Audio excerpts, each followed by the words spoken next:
Everybody has them. I've had them. I have them. You know, it happens. So I want to like make sense of the cravings for you and give you some real good tips so you can overcome your cravings. So I've actually written an ebook about my transition to a high carb raw vegan lifestyle. I've almost finished it. I'm so close to finishing it, and when I do, I'm going to put it up, and you guys, I'm sure you're going to benefit out of it because it features my blog posts from when I started on a high carb raw vegan lifestyle in 2006. So it has all where I stuffed up, you know, where it made us like so many, you know, it features where I stuffed up basically. So you're going to enjoy that a lot. So when it comes to cravings, I've got 10 tips for you. Number one is always eat sufficient calories from fruit. You have to do that. Because if you don't, then you're not going to have enough glycogen in your brain, and your brain's going to say, hey, we need some calories, we need some carbohydrates damn quick, go and eat that rice, go and eat that pasta, go and eat whatever, or we need a really dense source of calories, go and eat that fat, you know, go and eat that animal fat or that milk or whatever. Now that's what's going to happen. Make sure you're counting your calories, so you go to chronometer.com and you put in your calories every single day until you're confident that you can stay on track and that you know how many calories are in things. Because now I can just eyeball something and I know how many calories are in it. A lot of people are like, oh my god, you know, I can't eat any more fruit, you know, I'm so full after one banana.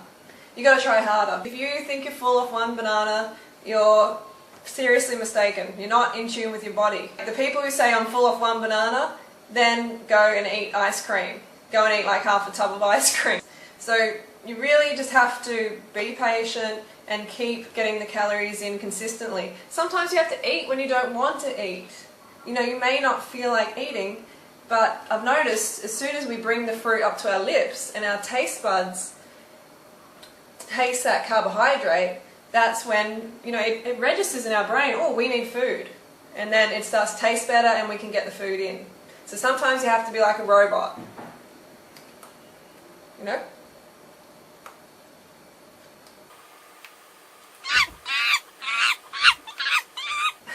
Okay, so you might have to do some bicep curls, some banana peel bicep curls.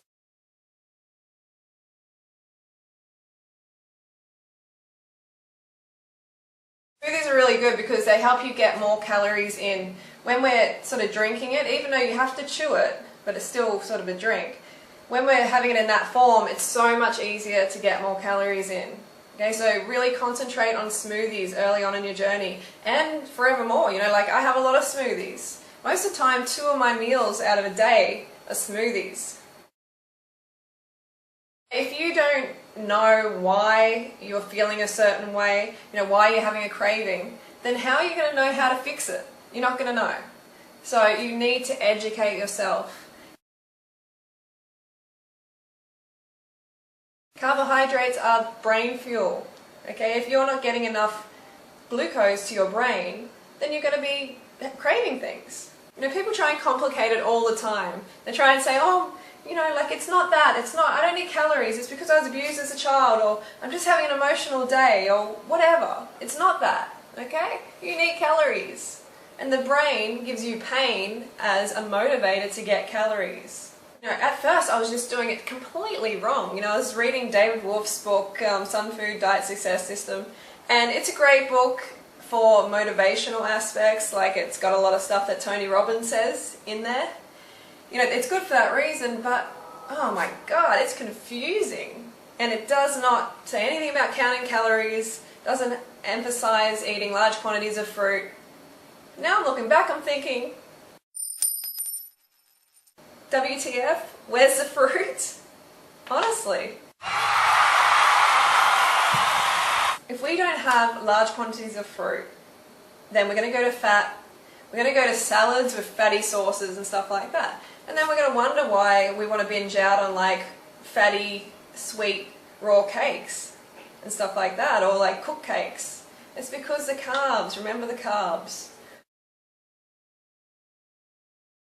I took myself away from those social eating events that I used to go to. You know, my friends used to invite me out, they're like, come on, come to the restaurant, come to dinner, blah, blah, blah. And at the time I was really unstable, you know, I was like, oh God, I don't think I can stay raw and go to a restaurant. You know, now I have no problem at all, it's easy. But at the time I was too shaky to put myself into that environment. It's like an alcoholic going to a liquor store.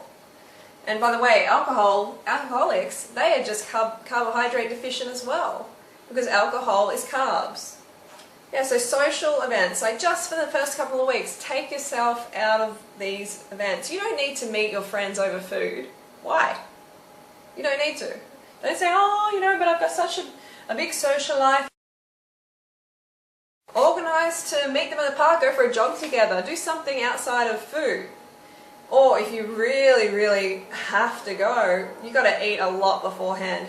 But I'm telling you, within the first couple of weeks, I recommend you just remove yourself from those challenging situations. Give yourself a fighting chance, for God's sake. I participated more on the raw food forum that I was on at the time. This really helped a lot because there was support on there. You know, people were encouraging me.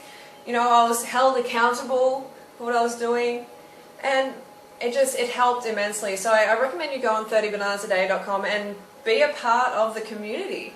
Because community equals support. Honestly, it's the best support community for high carb raw vegan, for raw vegan, like on the planet, on the web. It's huge. So, and then when you go on there, help other people. So when you help other people, that makes you feel good, and then you want to look after yourself, you become an inspiration to others, and it just all falls into place more. Okay, big one is making a pain and pleasure list. And carrying that pain and pleasure list around with you everywhere, alright? You know, just stick it in your back pocket, put it in your wallet, stick it on the wall, stick it on your fridge, wherever. You need to have that pain and pleasure list somewhere handy for when you get challenged. So number one is you need to eat enough fruit, obviously, and that's what's going to be most important, but the pain and pleasure list is going to back that up. It's going to keep you on track. You know, rip that list out and look at those reasons. Remember the reasons you came to this lifestyle and constantly remind yourself, or else you're going to be off the wagon pretty quickly. It's going to be even harder too. If you haven't eaten enough, you bring out that list, the list might mean nothing to you then. You may have enough pain. Like I had a lot of pain myself. You know, when I came to this lifestyle, I was really, you know, suffering from, you know, borderline chronic fatigue syndrome, acne. I was, you know, at least 20 kilos overweight as far as I'm concerned. And I had systemic candida. So I had a big, big list and big, big pain. Alright, so write your list. Write down why you came to this lifestyle. You know, what pain will you experience if you go back? Okay, and what pleasure are you going to experience if you stay on this lifestyle? Consider becoming an authority in the raw vegan movement. Okay, so this has really helped a lot for me. Is, you know, people look to me for inspiration. So if you're thinking, oh, you know, I wouldn't mind sort of like a career in this industry or something, like do it. We need more people, right? And that's going to help you keep on track because you're going to become inspiration to others, and they're going to hold you accountable. Okay, visualization is a big one. You know, it's not this is not hippie shit, okay? And it's actually really, really awesome, and it works. I've designed my whole life using a vision book, and it is, I think I'm doing alright. You know, I'm happy with how my life's going. And I look back over my vision book, it's all laid out there. The map is just there. I have followed that map almost exactly.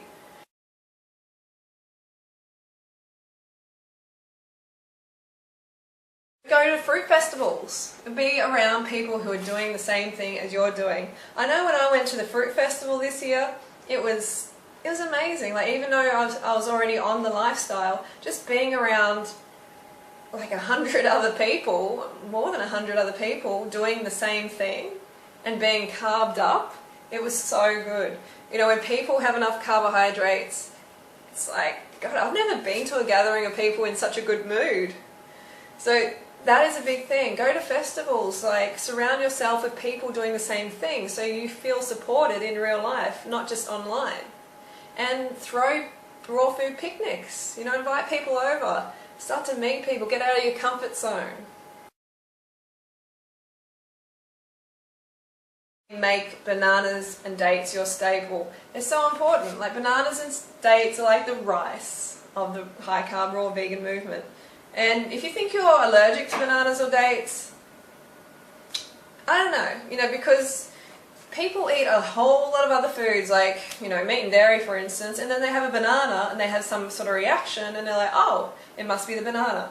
But come on, does that make sense really? You know, you're putting in something that is not meant to be in your colon and in your stomach, and then you're putting something like a banana that is meant to be in there, and then you're blaming the banana. I don't think so.